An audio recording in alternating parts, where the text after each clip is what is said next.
민사소송을 처음으로 제기하려고 하는 분들이나 또 처음 민사소송을 당하게 된 분들 대부분 이 민사소송 절차에 대해서 잘 알지 못하시는 경우가 많습니다. 법원에 소장을 제출을 하면 그 이후로 절차가 어떻게 진행이 되는지 좀 전반적으로 이해해 볼 수 있도록 요약해서 설명을 드려보려고 합니다.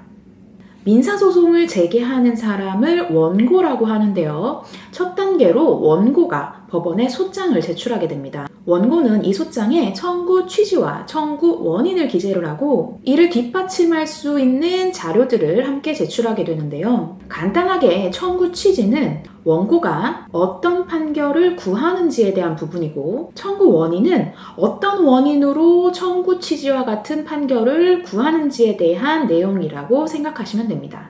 법원은 소장에 특별히 형식적인 하자가 없으면 그 부분을 원고 청구에 상대방에게 송달을 합니다.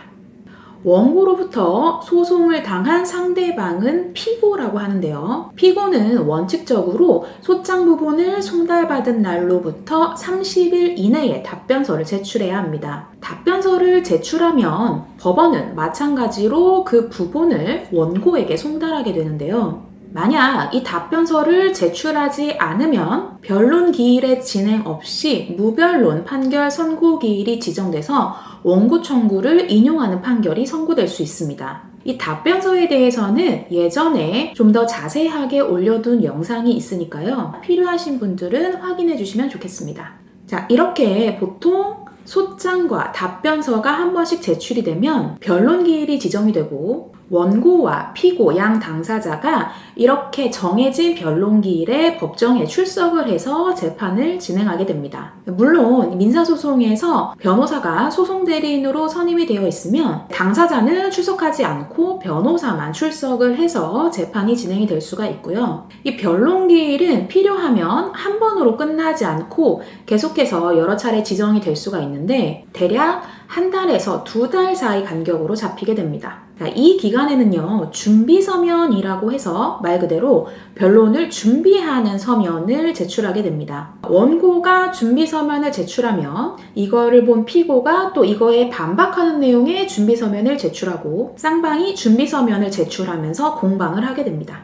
자, 이렇게 민사소송의 변론 기일이 진행되는 동안 원고와 피고는 주장과 그에 따른 입증을 명확하게 하기 위해서 최선을 다하게 되고요. 이때 사실조회 신청이나 금융거래정보 제출명령 신청이나 필요한 증거 신청 절차도 진행을 해야 합니다.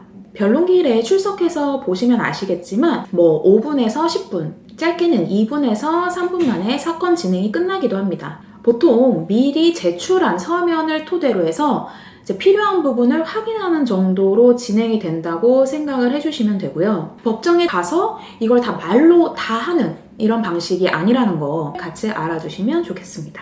그리고 이제 이 사이에 조정으로 회부돼서 조정기일이 진행이 될 수도 있고요. 아니면 재판 중에 법원이 화해 공고 결정을 할 수가 있는데요. 자, 이 부분은 나중에 영상에서 좀 더 자세히 다뤄보도록 하겠습니다. 이렇게 앞서 말씀드린 것처럼 변론 기일이 진행이 되다 보면 더 이상 새롭게 주장하거나 입증할 사실이 없고 이제 재판부에서 판결을 내리기에 충분한 시기가 옵니다.